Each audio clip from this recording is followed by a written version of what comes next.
oil and corporations. They are, but they're all religious-based, too. So they're all about religion and oil and corporations. Could be, and sure. occasionally getting rid of the Nazis. Yeah. So my point is, well, the Nazis can be over many things. The Nazis was religious too. Look what they did to the Jews. So that brought religion in. Vietnam was religious because Diem, our puppet president, and our country brought 100 Christian Vietnamese down to the south to be the government. Well, the southern Vietnamese didn't like these religious characters from up north, so they then became the Viet Cong.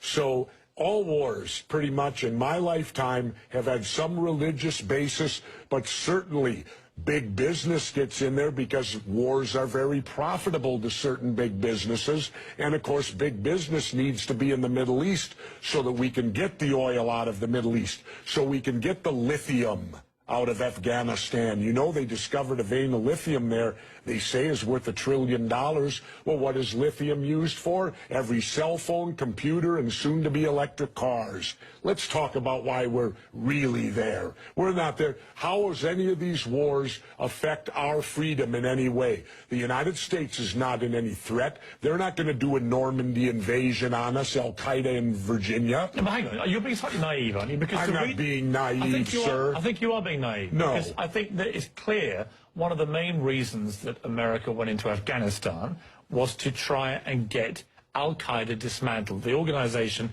which committed the 9/11 atrocity. Really? Well, you don't think so? Well, how come Al-Qaeda put the heroin business out?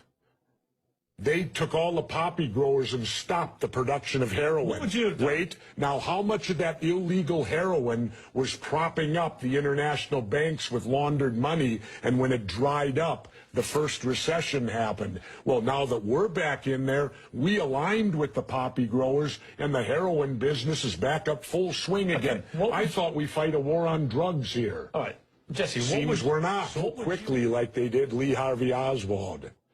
How quick they knew Lee Harvey Oswald killed Kennedy. Because the people who did it were identified and we knew who they were. Well, then why couldn't we have stopped them beforehand if they were identified and we knew who they were? It was a failure of intelligence. Everyone's accepted No, it that. wasn't. We knew before with Condoleezza Rice's memo on August 6th when it stated right in the memo, bin Laden to steal planes and run them into buildings. And more stuff is coming out now also, how much the Bush administration ignored the intelligence. It was almost like they ignored it because they wanted it to happen. Oh, come off it, Jesse. No, not oh, come off it. Wait a minute. Every war fought starts with a false flag operation. You can't, in all seriousness, sit there and try and make out anybody. Okay, let me ask you this, Piers. Wait a minute. Let me ask you something. How much studying have you actually done of 9/11 other than what the government's told you and what mainstream media has told you? I've been studying it 4 years. I was editor of a national newspaper. I've talked to people. Wait a minute. Every day for 5-6 months. Really? So I know a lot about it. Well, then how come? Let me ask you this. You cannot say that any member of the Bush administration knew it was going to happen or wanted it to happen. It's a ridiculous thing to say. Ridiculous. Okay, let's talk about your BBC. I have a tape of a BBC reporter broadcasting directly back to England talking about a third building has collapsed. World Trade Center Building 7 talks for 7 minutes.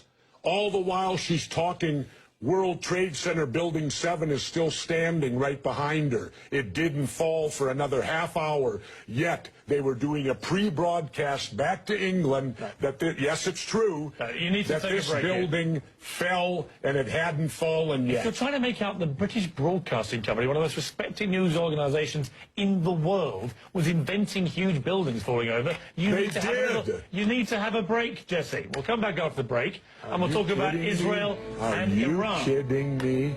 This is a fact, my friend. You have about 9/11 and so on. Let's move on to... and the government only has a theory. Right, well, the government has... No, this is a theory. Their theory is 19 Islamic radicals armed with box cutters defeated our multi-billion-dollar air defense system, all while conspiring with a bearded guy in a cave in Afghanistan. That is exactly what happened. That's their theory.